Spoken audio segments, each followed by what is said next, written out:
Yeah, Said, go ahead. Yeah. On this point that was just raised, I mean, Israel says that they were targeting Hamas, but you don't have any independent sources that confirmed there was actually Hamas leaders in that building that was targeted. Do you? I do not. With respect to this particular strike, no, I do not. Now, Yeah. we have seen credible evidence all throughout this war that Hamas has hidden its fighters, hidden its leadership inside civilian infrastructure, inside schools. I can't speak with respect to this specific strike, but certainly those are actions that are consistent with the pattern of behavior we have seen from Hamas. Where was that? Can you share with us some of that behavior, the pattern of behavior in particular places and so on? Yeah, in fact, Saeed, I remember you and I having this exchange several months ago, and I emailed you an article that detailed Hamas's long history of hiding in, and I think it was actually more than one article, several articles detailing Hamas. My point being, you don't need intelligence assessments from the U.S. government or anyone else. Hamas's long established behavior of hiding in civilian sites predates October 7th, and certainly we've seen it over the course of this conflict. But that makes, let's say, targeting one person worth killing 100 people? We don't want to see, we do not want to see civilians die. Now, I would say a lot of this would be solved if Hamas behaved like a military organization. We talk about other conflicts where this is not an issue because you don't see the military leadership hiding in hospitals, hiding in schools, hiding in religious sites, hiding in apartment buildings. If Hamas stopped doing it, it would certainly make the job of the IDF easier to target Hamas leadership without civilian casualties. But that said, as long as they continue to behave that way, the IDF still has the responsibility to do everything it can to minimize civilian casualties. Well, the whole of Gaza is the size of metropolitan Washington, D.C.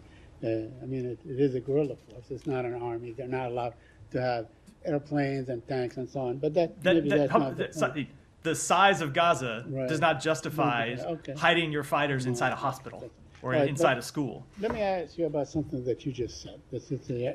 That Israel wants to degrade and deplete and render Hamas totally incapable of launching an attack like the one we saw on October 7th. Well, the president himself said that Hamas was unable to do that anymore back on the 31st of May, didn't he? He did, yeah. Okay, so why do we continue to do the same thing over and over again? If Hamas no longer is capable of doing this, if the United States of America, the preeminent power on earth, and the one that keeps the Israeli military sustained and so on, says, look, they are no longer, this reason is no longer valid because they no longer are able to do that, as the president said. A few things about that. Yes, it is our assessment that they no longer have the capability to launch an attack with the size and scale and scope of the attacks of October 7th. Hamas, without a doubt, does still pose a threat to Israel and does still pose a threat to Israeli civilians. Hamas continues to be a legitimate military target for the government of Israel to strike. That said, it has also long been our view, and you've heard me talk about this, you've heard the secretary talk about this, that Israel will never defeat Hamas through military action alone, and that is going to require ultimately a political solution to a struggle between Israel and Palestinians that predates Hamas, that dates back decades. And if you were to ultimately reach an end to the violence between Israel and the Palestinian people that has gone on for decades, it will take more than a military campaign against Hamas, a terrorist organization. It will take a political solution. And of course, you see us continue to try to advance that. So taking these two positions exactly that you just articulately illustrated, isn't that like a catch-22 situation? The war will go on forever because there will always be Palestinians who will fight the Israeli occupation, no matter what, under whatever conditions. So are you saying this war can go on forever? We need to have completely neutralized Hamas, completely neutralized movement. I think that question ignores everything I have said and everything that we have been pushing to try to do for some time now. Let me just finish. It ignores the fact that we are pushing to obtain a ceasefire to stop the immediate death in Gaza. It ignores what the president has said and what the secretary has said repeatedly, and it's reflective of what we are trying to do, that we want to take that ceasefire and turn it into enduring calm, and we want to turn the enduring calm into lasting peace and stability.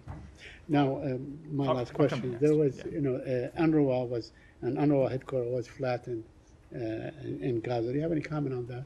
I mean, UNRWA has been the primary provider of aid and help, education, healthcare, and all these things for the Palestinians.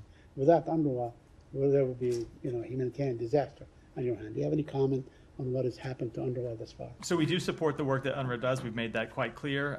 They are a critical delivery mechanism for humanitarian assistance to the Palestinian people in Gaza. They have played an important role in delivering humanitarian assistance on the front lines since the outset of this conflict, and it has been really critical that that work has been critical, and it's critical that they continue it. But with respect to this strike, it goes back to the problem I was speaking to a moment ago, which you do continue to have Hamas leadership, Hamas militants that hide themselves in civilian sites, and Israel has a rightful goal of attacking militants and preventing them from continuing to threaten the state of Israel and the people of Israel, but they need to do so in a way that minimizes civilian harm.